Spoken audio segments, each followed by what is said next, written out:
little embarrassing. And I let you guys talk me out of the 30-17 score. Dan Sileo, National Football Show. I appreciate everybody coming aboard. Flacco time? I don't know, man. Good afternoon, man. I don't think so. It's Gardner Minshew time. No, I'm not going to get there yet, but okay. Yesterday here on the National Football Show, wait a minute, Smile.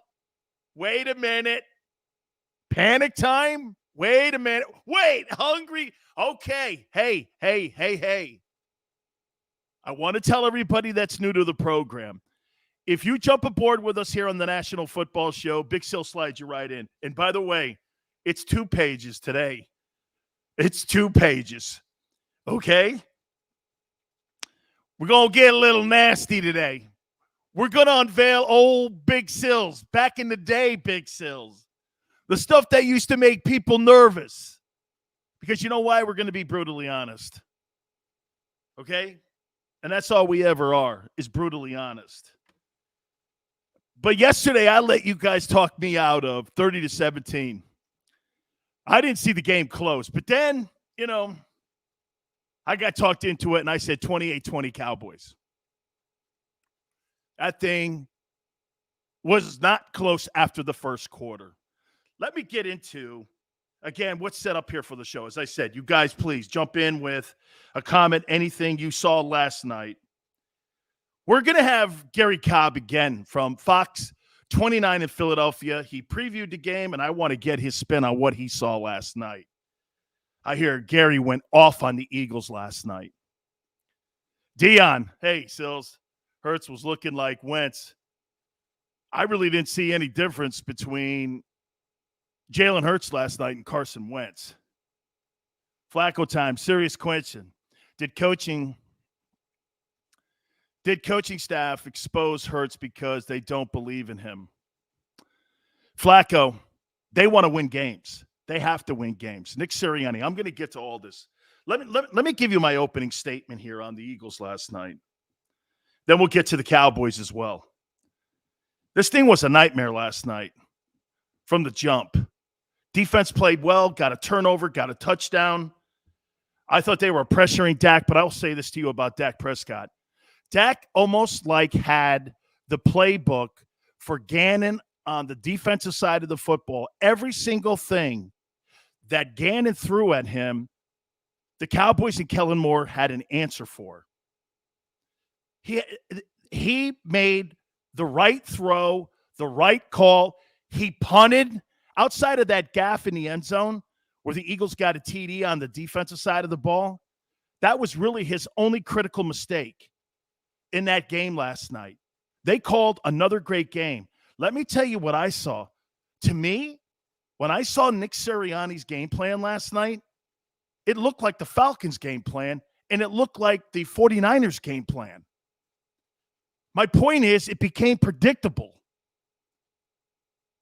Okay? Became predictable. Dion, right. Baldy said that Jalen is a one-read guy, and if it's not open, he's not going to be accurate enough. I've got stats here for you, too. So Jalen Hurts now, in his brief career, is a 57.6 completion percentage quarterback. That won't cut it in the Canadian League. That won't cut it in the Arena League. That's the reason he was replaced at Alabama, is because his completion percentage, it's dogged him his entire career. Okay? It's dogged him the entire time that he's been a quarterback. And I have yet to see that Jalen is a franchise quarterback. And I get you guys want to blame the coaching staff for this. I'm going to get to them in a second here. But last night, the inability to be able to run the football was on display last night. Here's something else, too. Did you really – remember I told you yesterday, and I told you even last night on the post-game show on JAKIB Media, you can't have Dak Prescott have 70 plays and you run only 50. That had to be reversed for the Eagles to win. And last night was 70-50. And I'm like, there's no way the Eagles are going to win that ball game like that. You're not going to win a game when you give another opponent and Dak Prescott. By the way, Dak has solidified himself by far being the best quarterback in the NFC East. And I got to say this else. The Cowboys right now, they really kind of put it out there. There's no other team in any other division that now can say this on the 28th of September, I'm going to win my division. The Cowboys are going to win the NFC East. Get that out of your minds, Eagle guy. I don't care what you think and how you think this team, it's not going to get better. It can only improve, but it's not going to get better to a point where you think you're going to. How about this? Last year, 4-11-1, 6 wins if you're lucky. This is a 6-win team. And then you magnify that with the injuries. Okay? Hey, Flacco, coaches can't hand the ball off on RPOs. I'm going to get to Sirianni, like I said, in the coaching staff here in a minute. Okay? So Jalen last night, I'll make this other statement about Jalen. I thought Jalen threw the ball where it needed to be thrown. Unfortunately, they were either overthrown, underthrown, and his mechanics and his technique. You know, on the pick that they took it the other way? Well, you can't come out of your stance and you're looking over at your wideout. The safety's going to jump the route, and that's exactly what they did. They jumped the route on him. You do that crap in the SEC sometimes, but you're not going to do that in the NFL. These guys are looking for – you're taught technique every single day in the NFL. Speed and athleticism, that's a given. That's a given, guys. All these guys are good that play in the NFL. Don't tell me, well, that guy's are really gifted. Well, really, thank you. It's the NFL, man. You better be gifted as an athlete. Always want to give credit for things that are supposed to be commonplace. Well, he's really a great athlete. I don't care. Of course he is. You think bad athletes play in the NFL? Absolutely not. Dallas fans are on high over the game. Hey, well, David, I wouldn't go crazy over beating the Eagles and getting – I mean, when will the Cowboys beat a team with a 500 record? Okay? They had 4 turnovers versus the Buccaneers and still lost. I wouldn't be tooting my horn so much. Brent, with all the injuries, how the hell are we going to fix the O-line now? Brent, that was clearly an issue. And then last night with more injuries in the O-line and then with more injuries on the defensive side of the football, no question about it. The team is riddled with injuries. And, dude, you're only going into the 4th game and you got Kansas City on the flip side of this thing. Shakur says, man, I say we are a 4-win team this season. 6 wins are far-fetched for seeing what this offense is looking so far and how this offense looks. I agree. I'll say this to you, though. You couldn't catch Kansas City at a better time. But here this week, you got to run the ball against Kansas City. They can't stop anybody, and they can't hit anybody, and they're having too many turnovers. Kansas City, I said it last Friday, they don't look right. But, man, don't start thinking you could beat KC right now because your football team, we're going to get over into the deficiencies. And also we're going to talk about the pluses on Dallas. There's no question Dallas's defense is better with Dan Quinn. You know they lead the NFL in turnovers? They lead the NFL in turnover ratio. That's going to win you a lot of game. I say to you that that's fool's gold stuff.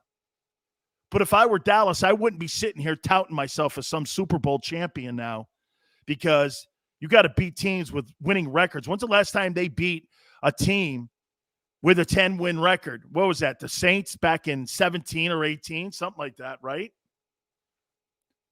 Anthony says, Hurts' arm strength is sketchy. He didn't step into that pass if you're talking about the underthrow. David Wilson, do we play this year? Do we play the year out with Hurts or try for Watson? David, I think you play the year out. I think you play the year out, and here's why. You played – now, listen, if you can do this, if you could make a trade for Deshaun, that guy changes the division. You put Deshaun Watson in the NFC East, he's better than Dak. Here, let me ask you something here. That's actually a great point. So if you go with Jalen Hurts, you think Jalen Hurts will ever be better than Dak Prescott? That's a no. That's a no. Absolutely not. Why do you think the Dolphins are kicking the can down the road on Tua, and they're in the Deshaun Watson sweepstakes? Because they know they have to beat Josh Allen in Buffalo, and they know Tua can't do it. They know he can't. The only way you win that division, or you're competitive against the Bills in the AFC East, is if you have a compatible quarterback, and they don't, and they know it. Tua versus Josh Allen, really? It's night and day. Dak versus Jalen, it's night and day. The Eagles will never win the East with him. They'll never win the East. He's exactly what. Hey, let's be fair to Jalen here, though.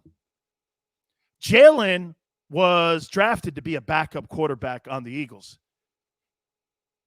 The Eagles have thrust him into a starting position that he's not capable. Hey, watch this. I think Jalen will win games. I think he'll win some games. But do I think he'll win the games that matter? No. I don't. Jackie Smith says Watson did say he wants Miami, and he can choose which team, and the Eagles are not a team he wants to be at.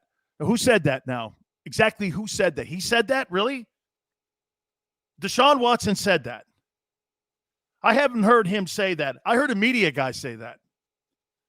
You know, I heard media guys say that. Now, he may want Miami because you know why? Tax reasons, too. Florida, Sun, Miami. He may want that. But remember something here, okay? And he does have a no trade. You're dead on. But he's never going to play in Houston, and there's got to be some type of agreement here. Smile says Eagle jerseys with number 1 are 75% off. Green 90% for white. Trevor, no doubt, dude. So, again, let me get into Sirianni now here. Yeah, I said it to you. I don't think Jalen Hurts is a franchise quarterback. Okay? And I'm not sure the coach is good enough to be a coach in the NFL. Could this change? So far, I haven't seen the game plan change. As great as that was scripted out, okay, against the Atlanta Falcons, I've seen the same pretty much playbook against the 49ers and against the Cowboys. It just looked the same to me. Who is in the upcoming draft is a better quarterback? Hey, dude, there may be nobody in that draft better than Jalen. That's why I'm going to go get Deshaun. Or hey, look at all these veteran quarterbacks that have changed the landscape for teams. Did you think Teddy Bridgewater was going to change the landscape to a 3-0 start in Denver? Did you think that Sam Darnold was going to roll over to Carolina and turn them into a 3-0 start? How about Jameis Winston, who was thrown away to the trash can and now is 2-1 with the Saints? Okay? All these quarterbacks. Look at Ryan Tannehill. Hey, Aaron Rodgers is out there next year. Remember that. Would you guys take a 38-year-old Aaron Rodgers next year, quarterback your team after you watch what Tom Brady did? Would you? NFC East, he gets to play in New York. He gets to play the Cowboys. He gets to play Washington. Aaron Rodgers in the NFC East. How'd you think about that? With an O-line that could be a really dominant O-line. Maybe you go in the offseason and you get a running back, or you go into the draft and draft a running back. You need help in the secondary because you've been banged up so bad back there. What do you think Aaron Rodgers could do to that Philadelphia Eagle team? He turned that team into an instant winner. And maybe a team that could get to the NFC Championship. Or here's another guy for you. Wait, and here's another one. Why don't you make a trade for Jimmy Garoppolo? You know, here, I'm going to throw something at you here. How many people think Garoppolo's a good quarterback? I'm going to write something down here. And I believe they're this now. Yes. How many people think Jimmy Garoppolo's a good quarterback? He beat the okay. He beat the Eagles last year. Do you know Garoppolo's record since he's been a starting quarterback? Okay, Mike. Since he's been a starting quarterback in San Francisco, he's 24-6. And he's been to a Super Bowl, and he's won an NFC championship, and he was tutored under Brady and Belichick. You don't want that? You would rather hang on to Jalen. Instead of going and getting Jimmy G, why don't you go get Jimmy G tonight? Ask John Lynch if he would make the deal. Ask John Lynch. You know, there's a debate out there whether or not to starting Trey Lance. Dion says Jimmy G is good, not great. I don't know, 24-6? That's a pretty damn impressive record. You could say all you want about Garoppolo. He's 24-6. And every time he's not on the field, the Niners suck. So when someone says we don't have options, yes, you do. You could go and make a deal right now for Deshaun Watson. You can make a deal for Jimmy Garoppolo. You could bring Nick Foles back. Did you see what Matt Nagy did? Matt Nagy threw out there today that all three quarterbacks are going to be in consideration for the start this weekend because Justin Fields stunk. How about bringing Foles back? No? By the way, I'm just throwing options out here. Okay? Remember something, though. Wait a minute, Trevor. Think about something here. Nick Sirianni's running the same offense that Frank Wright ran in Indianapolis. And guess who was the main force for Nick Foles in Philadelphia? You got it. That guy in Indianapolis.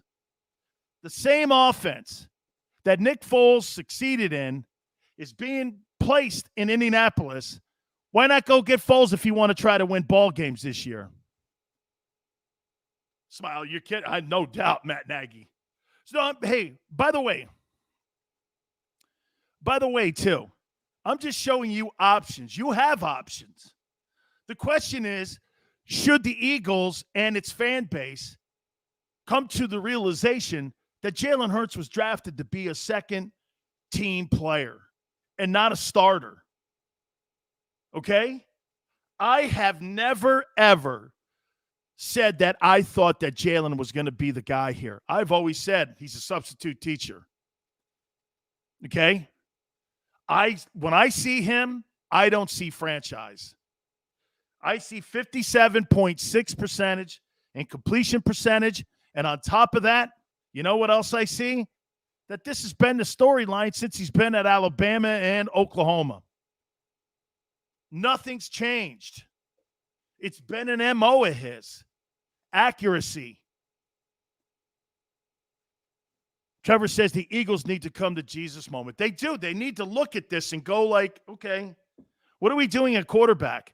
How about this? Until the Eagles rectify the situation at quarterback, I don't care what you do. And get this. Why is your general manager drafting wide receivers when you haven't fixed the quarterback position yet? Why? Okay. You can't be drafting wideouts when your quarterback has a 57.6 completion percentage. It doesn't matter if you have Jerry Rice on the perimeter. He can't get the ball to him. He's a one-read dude. He's a one-read guy right now. David says if Sirianni doesn't change his play calling, any quarterback will get dragged. Okay, David, he will change his play calling because he'll be with a quarterback that has more of a skill set. Hey, and I will say this, the inability, do you think this comes from the front office, that they don't want to run the ball at all? Do you think that comes from the front office? Because, dude, what's up with the not I mean, how many attempts did they have running the ball? Right? How many attempts did they have? I mean, it was terrible. The Cowboys had like 160 yards. Hold on, they had 3 attempts. Dude, that's like something from like David. They ran the ball 3 times. Think of that for a minute. They had 12 first downs in the game, too. 12 first downs. I mean, you have 12 first downs, and you run the ball 3 times in the entire 60 minutes of a football game. Unacceptable. Gary and I said it yesterday on the preview show. You got to establish the run. They didn't even come near it. Lurie wants air raid offense, period. Flacco, Jesus criminy. Hey, Flacco, watch this. Hey, man, I want a Ferrari, too. You know? Hey, I want a Ferrari. And unless Big Joe Kraus sends me a Ferrari, Venmo, get this. Big Sills ain't getting one. Okay? Big Sills ain't getting a Ferrari. I want a Ferrari. Hey, Big Joe. Sills wants a Ferrari. You know what I get here? Hey, man, here's a Yugo. All right? Yeah, Sills. Here's money for a scooter. Let's see you get your fat ass around town on that thing. Yeah, I know he wants air raid offense, the owner of the Eagles. I totally know he does. But, dude, man, that game plan last night was set up for Jalen. He's limited. They kept him in the box, too. They rushed him. The old line was banged up. Lexus 320, man. Flacco, that's good, man. All right. I see all your thoughts here, man. Please keep them coming. Hey, by the way, please do me a favor, too. Like the show. Hit the like button. Bang on that thing. Garry Cobb from Fox 29 Philly is going to join us again and give us his take on what that nightmare was in Dallas last night. We're going to do that. Back to your thoughts. Keep it right here on the National Football Show. Go for the midnight dares. Go for the memories. Go for the view that goes on forever. Go for the bubbles in your bathtub and in your drink. Go to bed whenever you want. Or don't. Go for him. Go for her. Go for the win. Go to Ocean Casino Resort. Book your trip at theoceanac.com. At Stateside Vodka, every new customer gets the world's best rocks glass. Free. What's that? A rocks glass? You're telling me that bottle is cut in half? You could say that. Holy shit. And you're telling me I can get one of these glasses for free? That's right. 1 free rocks glass per customer with each first-time purchase of Stateside Vodka. So good, it just disappears.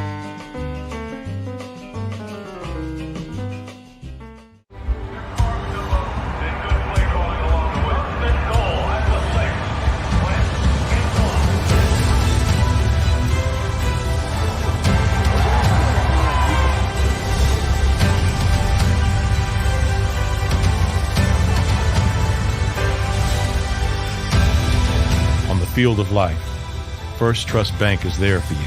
Champions on 3. 1, 2, 3. Because Philadelphia dreams deserve a Philadelphia bank. When it comes to the fight against insurance companies, large corporations, and the healthcare industry, injured victims are always the underdog. But that doesn't worry us. At Messa & Associates, we're an injury law firm from Philadelphia, and we come to fight. Our clients know that they've got representation with a chip on its shoulder, and it's the same chip that makes Philly the toughest city in the country. Call 215-568-3500 or visit us online at messalaw.com. Messa & Associates, the toughest injury firm in Philadelphia. Go for the midnight dares. Go for the game. Go for the hits. Go for the fans. Go for the win. Go to Ocean Casino Resort. Book your trip at theoceanac.com.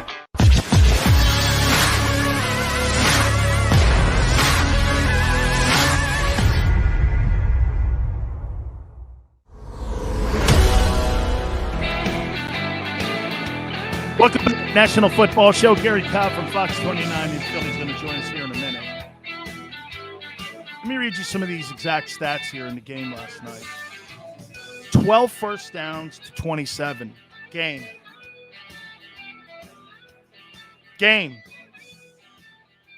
Okay? Louis D says, I hate to say it, but you're right. I said he wasn't like Russ. Had to be lucky to play like a slower Lamar. But I also think these coaches, yes, Louis, coaches could have put him in a better light. Absolutely. Hey, and by the way, if he looks timid sometimes out there, it's because he doesn't have the reps. Remember all the stuff that I was saying in the exhibition season, that this guy needed to be in a game scenario, not into those controlled scrimmages? Doesn't it look like he hasn't had enough reps? It just looks like he doesn't had enough reps. Lou D, Andrew Luck, man, that guy is always out there, isn't it? Lou, I always said this, if he does come back, it's going to come back to the Colts. Okay?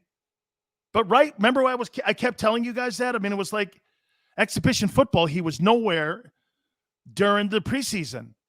And it like you see it the last 2 weeks.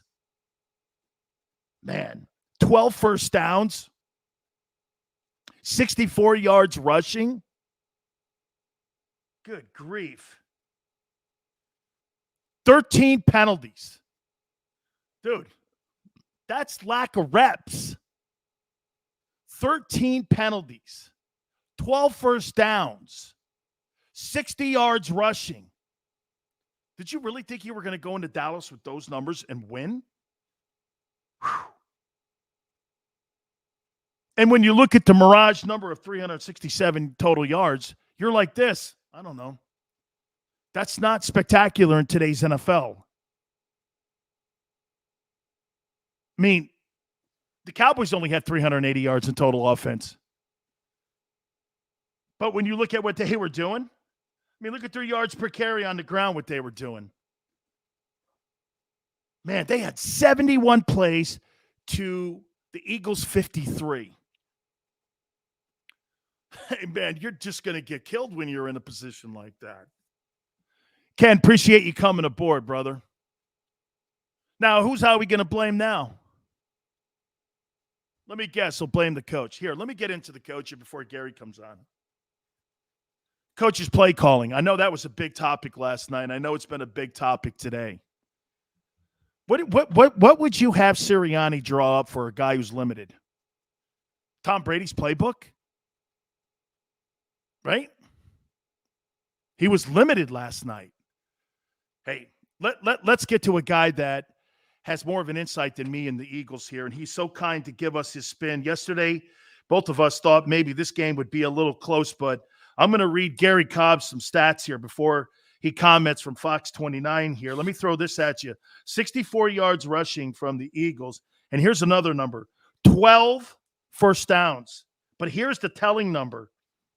The Cowboys are in 71 plays to the Eagles' 53. There's no chance to win a ball game like that when you're running 50 plays to the Cowboys 70. And plus, Dak was on target outside of that touchdown in the end zone there. He was spectacular last night. Garry joins us now to give us his thoughts on what he saw last night. Garry, go ahead, man. Your thoughts on the nightmare last night. Well, yeah, it was ugly, but you got to give the Cowboys. I tell you, the Cowboys are really impressing me as a football team. I think that the job that Quinn has done with that defense. They got a good football team, and they're opportunistic. You see that they get turnovers. Turnovers are the biggest stat next to the score of the game. It's the most important stat in the NFL is that turnover battle. So they get turnovers. And the other thing they do is you got to give, the offense. They can beat you on the ground or they can beat you through the air. And I really like that tandem that I got back there with Zeke and Pollard. Man, they get after you. Both of those guys, you're just explosive. They're a little different as backs because Zeke has got more power. But and I got to give it to him, man. He was running hard last night. He was up in leaning there, forward. and they was completely the better team. I mean, it wasn't even close. And I look at the Eagles and I say, man, you know, the kid, I had to pull it over there. I had to talk to him. The first interception, like, dude, he threw the ball. It's like so poorly underthrown. I'm going like, man, you can't make a throw. That's the NFL throw. You know, where the guy's got to step on his guy, and you throw it that poorly underthrown.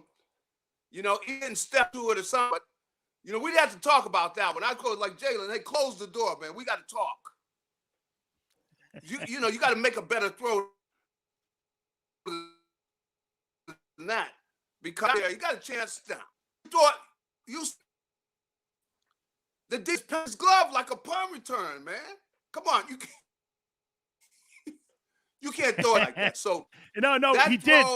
He did, Gary. He threw it like it was a punt. You know, his guy falls down on him. Am I coming through well? Hey, you know what, Gary? I'll tell you what we're going to do. We're going to try to get a better connection here. Xander, let's see if we can get a better connection here, because I want to hear Gary's thoughts here. Let's see if we can get a better connection here. So he was saying he's got to throw, and he's got to make that throw, guys. He's dead on, man. He's got to make that throw. He's got to be able to understand you've got to step up in the pocket with that. Now, is that 40% of the offensive line being out and injuries playing a factor and him having to get the ball out quickly? All of that does play a factor. All of that is a factor, especially when you're in the midst of a play calling series. I will say this again, as I was saying to you about Sirianni. Sirianni's going to put the game plan to the guy's skill set.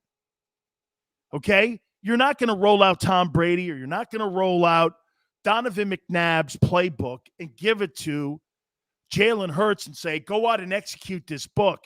Every single game plan that we have today for all these new quarterbacks, that's why these new coordinators are so important today, that they have these ability to be able to tailor these game plans. Go ahead, Gary. You were talking about he's got to lean more into that throw and not make it look like a punt return. Yeah. He just vastly underthrew that ball, and I had to talk to him because you don't want to make that bad of an accuracy. You know, the accuracy can't be that far off. You know, because the DB's like patting his glove. It's such an easy interception, so we can't make those kind of mistakes. And then the late throw, even though Smith, he fell. Devontae Smith fell on the play. And you see when he came to the sideline, this is his boy. He go, hey, what happened? What happened? This is a national television audience. This guy's running this back. This is Diggs, who is one of their boys too. Going, we can't let him do this in front of us. I mean, in front of the nation. But that's painful. And it might be good for them in the long run, because if you learn from that type of embarrassing performance. But they look like they just didn't even belong out there. I just think they got to think about how they're going to use the kid. You can't totally get away from the running game like that, though. Even if you're behind, if you're in such a panic, if the coach is saying, well, we got to throw every down. Look, coach, let's everybody relax. We're in the first half, and we will not run the ball at all. Come on. You're doing the defense a favor. The guys are really going to be teeing off the pass rush. Like, come on, Dan, they're not going to run. What are you doing? You go, man, later for the run. We are teeing off. We're going to get some sacks. And that's the way you make the job harder for your offensive line when you start doing that. And, they were getting to Jalen a little bit more than I expected. And I think part of it is because they just abandoned the run, totally abandoned. And then you want to hold the ball a little bit so your defense can take a breath, because they were on the field. And really, I got to give it to Dallas. The way they were running the ball, and Dak was pretty much throwing short and intermediate routes. He didn't take a lot of shots downfield. They controlled the ball. They were wearing that defense out. And really, Mike McCarthy, I got to give him a minus, because at the half, you don't call timeout and you try to put another dagger in there, because if you could take them out by the half, you take them out. You don't let people hang around, man, because when you let people hang around, sometimes they come back to life. So I was always told, can you put the dagger in them? Well, then put it in them. Right. So they call a timeout and score another touchdown before the half is out, and they go in, they're up 27-7. They could talk about a whole lot of things over there at the halftime, but some of the guys are going like, you see where our offense is looking? We can't come back. We're not going to come back. So you go ahead and you take people out. So McCarthy, he's not doing a good job with the time management, because he didn't call timeout or anything. And the way their offense was rolling, they would have went back in. They could have scored again. But looking at the Eagles, I got to give I got to give Hargrave, man. This kid is playing, man. You said it, dude. He is the best player on that football team right now. And I'll tell you what, he wreaked havoc in the first half. And to your point, Gary, they wore them out by the halftime because there were too many 3-and-outs on offense. That's and before you know it, then they got the lead. Then they had to throw from behind. Then they abandoned the run. And then your defense is out of gas. Yeah, and they ran, like you mentioned, all the plays, grinding. They were grinding them, man. And then they're double teaming the two tackles. Now, I got to call out those linebackers. I tell you, I would have been ready to fight. Dude, get up in there, man. Yeah. They're double teaming us. You guys are sitting back here waiting, catching the back, and he's 7 yards downfield. Like, how many times they got to run the same play for you to get up in here and put a helmet under the chin of that running back to stop this mess, Hey, Gary, let me tell people what you're talking about. And see, the defensive line gets pushed back into the linebackers. There's a scrape lane that these linebackers have that they go down the line of scrimmage behind us. Our job is to make sure that we hold up these guys and not get blown off the ball or run around blocks. That's right. And get them linebackers blocked so Gary can come up there and fill either the 3-hole, 2-hole, 1-hole. Everybody's got a gap responsibility. So you thought they lost their gap integrity last night. They weren't attacking the line of scrimmage. I mean, they were just catching, they were catching the back and I mean, not aggressive. I don't know. I mean, I knew the kid Eric Wilson, I saw him I saw them start taking him out. And I know he's not taking the line of scrimmage, man. You can't just give them 5, 6. They're going to say, well, why should we run anything else? Run the same play. We'll run it again. If they're not going to come up and attack the line of scrimmage, because after a while, you come up, you could look at the line. They're running the same play. You can see their stance. Their guys are leaning. You got to come up and really you help out your lineman. You come up and you get one of those linemen under the chin, smack him, or they're just going to the double team and then they come off on the linebacker. They were doing that the whole night. And the Eagles are going to see that again. Other people are going to see it on film. As a linebacker, you got to attack those guys. And really, if they're on a double team, you can come up. Sometimes you get a good hit on them. And, those big guys don't like that. They feel pain too. Oh, yeah. But they got to be more aggressive though. And because they were able to pretty much run at will. And then after they get the running game going, then the passing game, because then you go play action and the linebackers got to attack the line of scrimmage then. But you can't let people just run the ball on you like that. And you got to give Dallas credit. They just really just took over that game and they basically were dictating, we do whatever we want to do. And with a defensive line as good as the Eagles have, linebackers got to do a better job than that. And really, I thought that maybe one of those linemen was going to turn and start getting into their face. Say, man, you guys get up here and attack this play, man. They're doubling us, and you guys are still sitting back there 7 yards deep.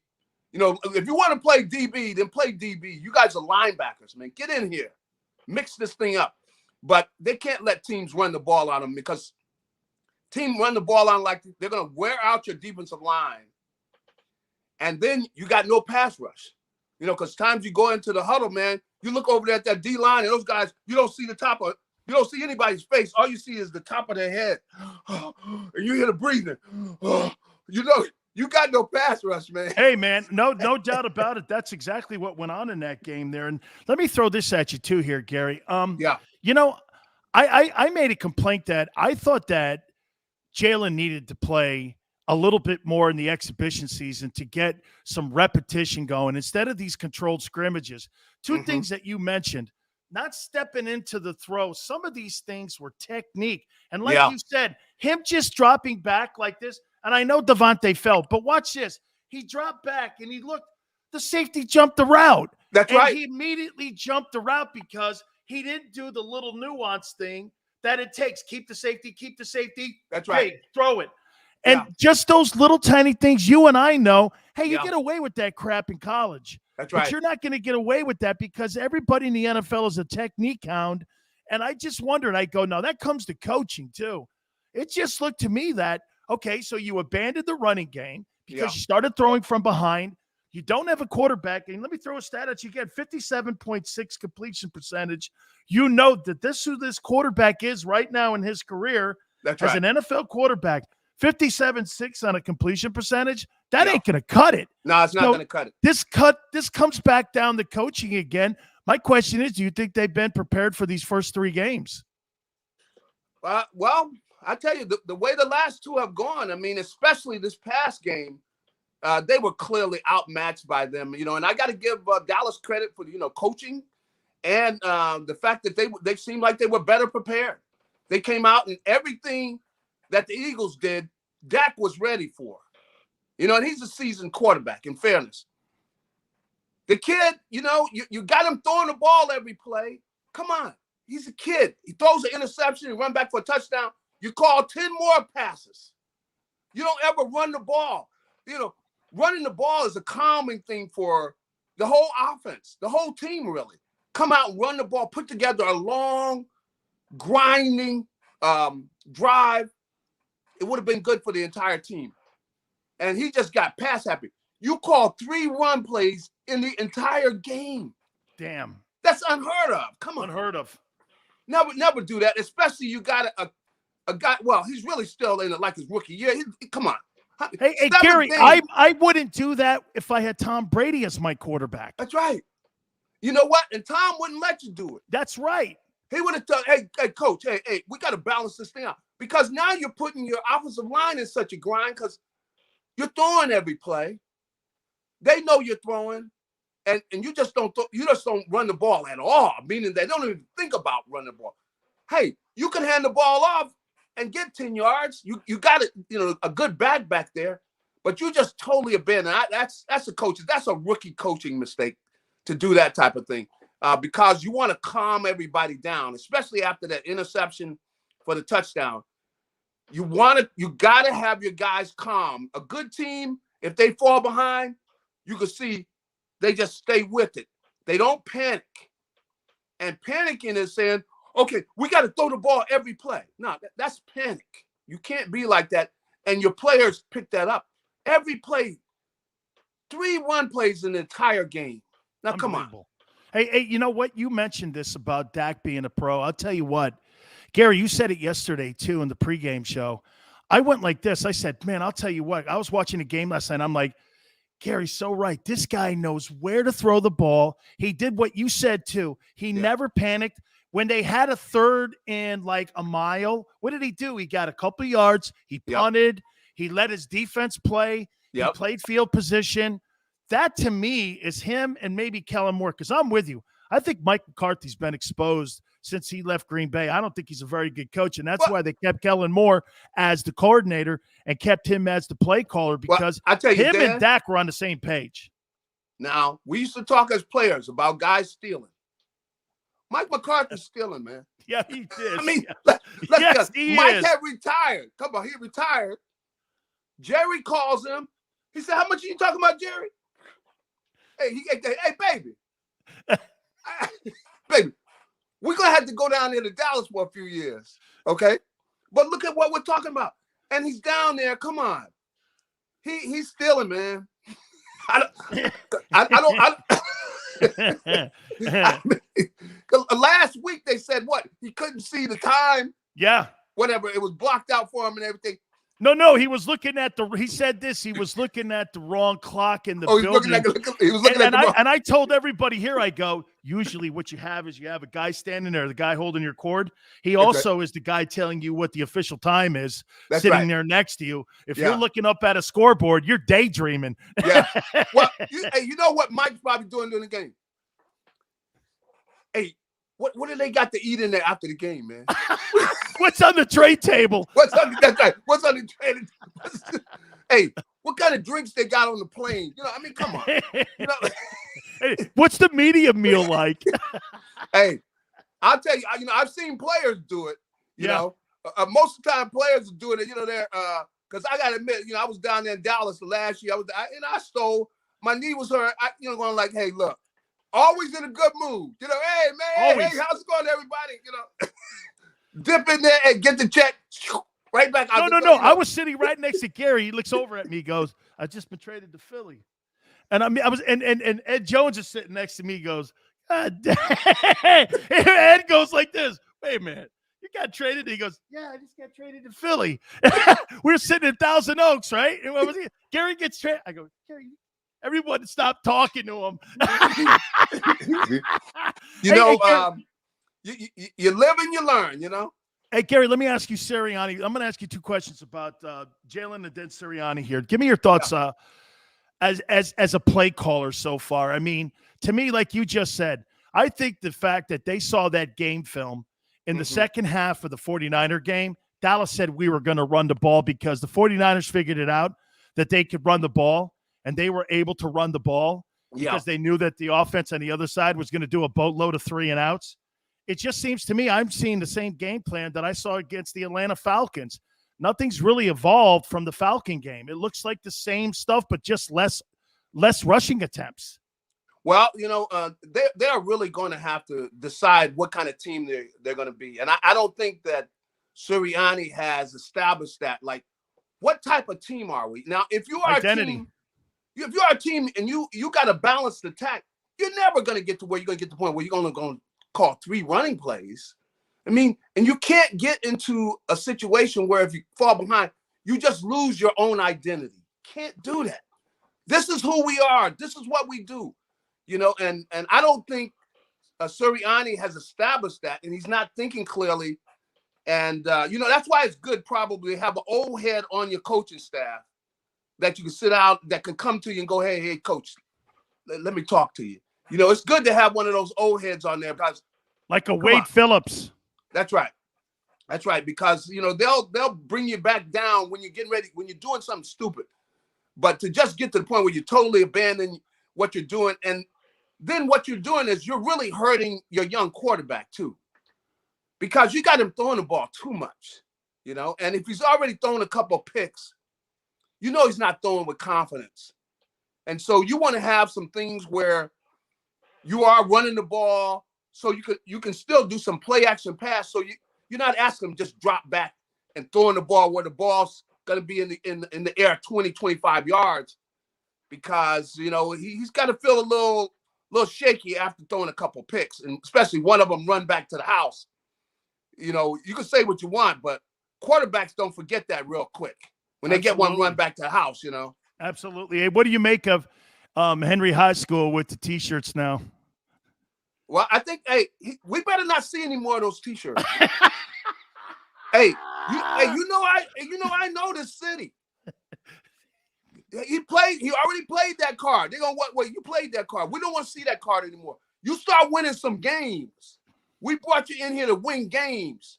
You need to spend more time concentrating on calling plays rather than what stupid T-shirt to put on. We don't want to see anymore. I'm telling you, he keeps wearing them.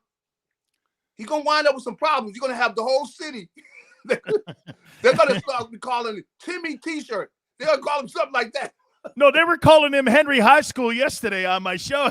That's right. Hey, that's right. Hey, that's right. You're going to hear that. Henry High School, man. And, it gets old because you need to be focused on doing a better job of calling the plays, designing some plays which are going to help Jalen right now because his confidence got to be a little shaky.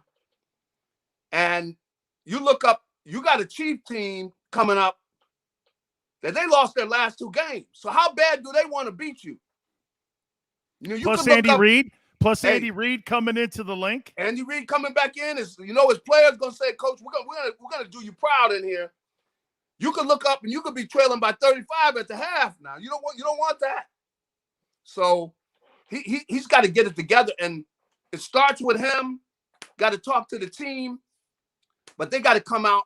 They got to have a balanced attack because you want to keep the ball away from Kansas City. So you want some drives. You want to put that ball on the ground. So you want a balanced attack, and you want to have some plays that the young kid that he believes in, and he's got to take care of the ball. And you know, Kansas City struggling on defense right now. I mean, Yeah, they they can't are tackle struggling. anybody, and they're turning the ball over. But like That's you right. said, man, coming into the link, they're going to be hungry here. I got to ask you about one question with Jalen. Do you believe that he's the franchise and the future of this team? And I say this to you. If somebody asked me about options, I said, I don't know what's in the draft because I'm not really a draft guy when it comes to picking, and I don't have a crystal ball. But I do know this. Yeah. Jimmy Garoppolo is, what's the record I wrote down? Garoppolo right now is 24-6 as a starting quarterback in San Francisco, and he's won an NFC championship. Yep. Look at all the reclamation projects, Gary. Look at Sam Darnold in Carolina. Look at Tannehill in Tennessee. Look at what you're seeing with Bridgewater in Denver. You're seeing guys that people gave up on. So there's going to be options for this Eagle team. It's not always going to be in the draft. Hey, could it be Aaron Rodgers? I don't know. He's not going to play in Denver next year. And could it be still Deshaun Watson? Give me your thoughts on the direction. Do you think they should run a dual track, give the kid a chance, but also keep options open to try to see what the future can? Because we see Dak right now. You and I know this. Yeah. The reason that the Dolphins are looking at Deshaun Watson, they know they need somebody to beat Josh Allen in Buffalo. There's nobody in that division. Tua can't beat him. And if I'm the Eagles, I know right now Jalen Hurts cannot beat Dak Prescott. They will own that division with Jalen as a starting quarterback. That's just my opinion. I may be wrong. How do you see that? Well, you know, I think I agree with you. You know, right now, unless Jalen shows something, I just don't see the type of you know, skills really. You know, and basically it's the throwing. You know, and he hasn't shown it yet. Now he's going to get time. You know, they're going to give him at least probably 10. You know, how many, 10, 14 games or so. He's going to get plenty of time to show whether he can do it or not. But he's got to be able to make the big time throws. You know, that's really the thing that's a question on him. And when you see him underthrow that ball like he did on Sunday on that, where you got your wide receivers got to step on a guy and you underthrow that ball that poorly, you know, that makes people wonder. So he's still got a chance, you know, but he's got to show his stuff. But there are other options. And I'll tell you this, the Eagles were looking at Deshaun Watson. You know, they were down there looking at him. They have got, you know, they're looking, at other quarterbacks. Now, the kid's going to get his shot. But if he thinks he's going to just have this job just because he's the guy here now, no.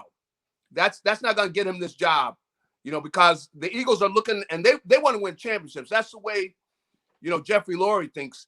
He wants to win championships. They won one. You know they want to go back. And they know you got to have a marquee quarterback if you want to be big time in the NFL. Look at the big, I mean, Aaron Rodgers on Sunday. Come on, man. That's the kind of big time plays. The last 2 throws, man, you're going like, how do you make those throws that easy, man? Now, you know, Jalen doesn't have that kind of accuracy yet. Will he ever get anywhere near there?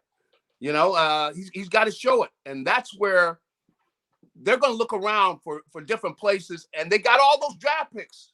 That's the thing. They can really go out and get pretty much what they want.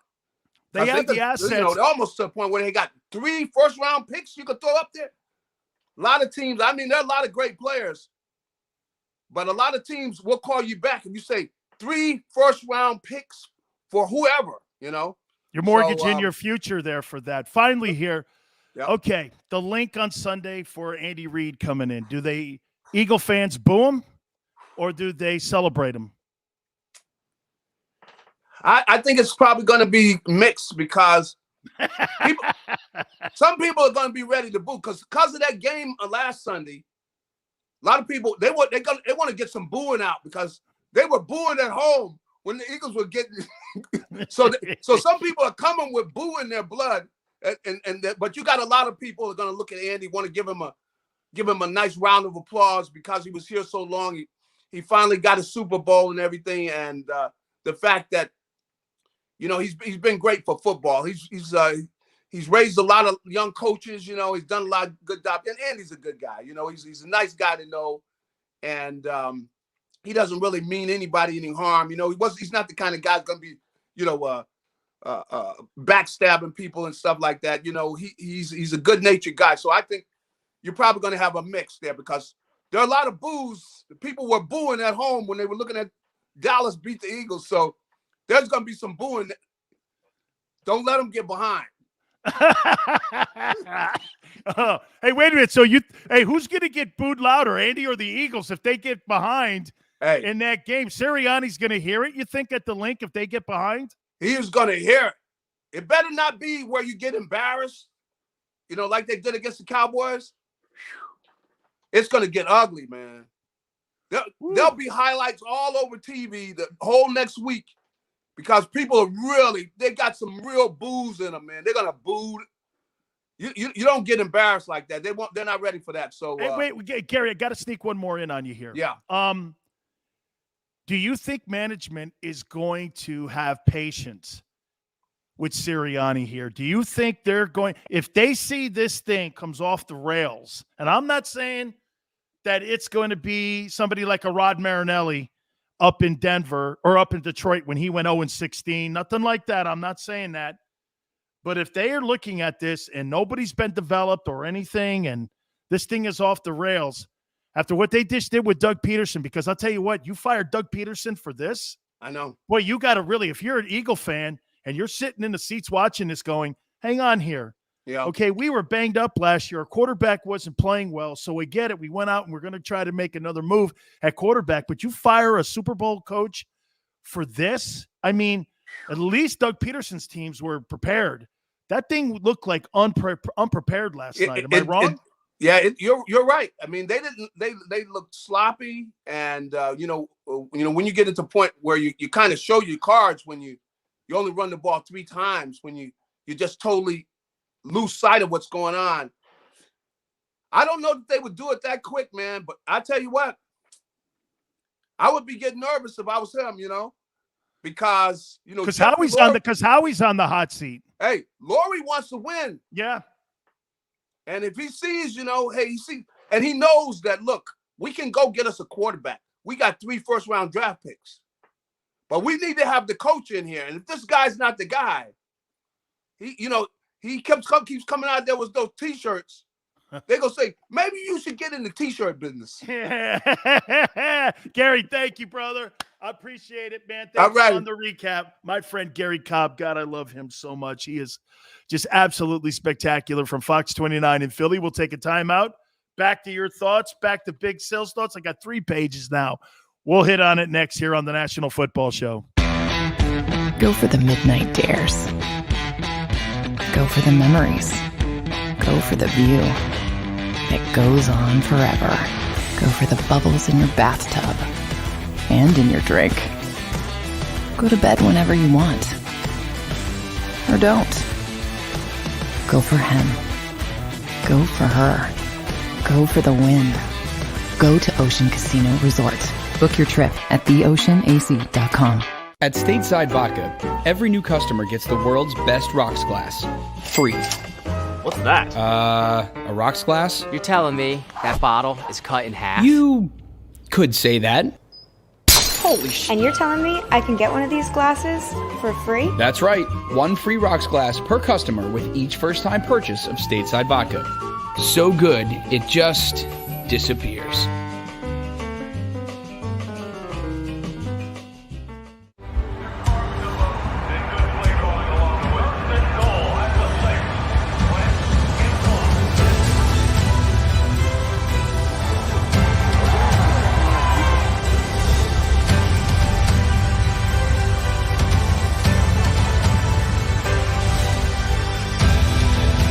field of life, First Trust Bank is there for you. Champions on 3. 1, 2, 3. Because Philadelphia dreams deserve a Philadelphia bank. When it comes to the fight against insurance companies, large corporations, and the healthcare industry, injured victims are always the underdog. But that doesn't worry us. At Messa & Associates, we're an injury law firm from Philadelphia, and we come to fight. Our clients know that they've got representation with a chip on its shoulder, and it's the same chip that makes Philly the toughest city in the country. Call 215-568-3500 or visit us online at messalaw.com. Messa & Associates, the toughest injury firm in Philadelphia. Go for the midnight dares. Go for the game. Go for the hits. Go for the fans. Go for the win. Go to Ocean Casino Resort. Book your trip at theoceanac.com.